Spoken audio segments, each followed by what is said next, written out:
Hello दोस्तों, नमस्कार। अपने यूट्यूब चैनल पे सब भाई बहन को प्रणाम करती हूँ। आप सबको चुटकुला गारी सुना रही हूँ। अच्छा लगेगा तो कमेंट में ज़रूर बताना कैसा लगा।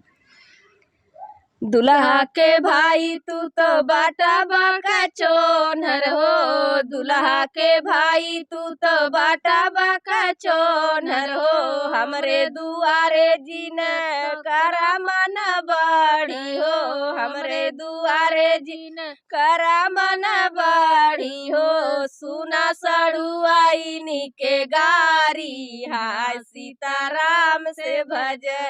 सुना सड़ुआई के गारी, हाय सीताराम से भजे। सुना सड़ुआई के गारी, हाय सीताराम से भजे।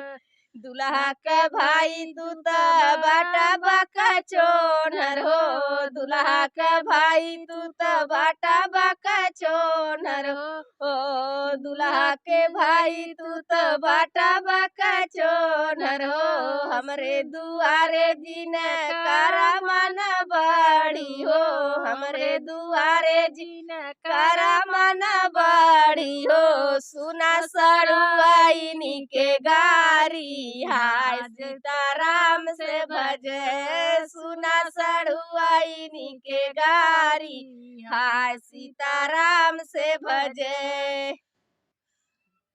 हमार गाड़ी अगर अच्छा लगता है तो कमेंट में लिख कर जरूर बताना।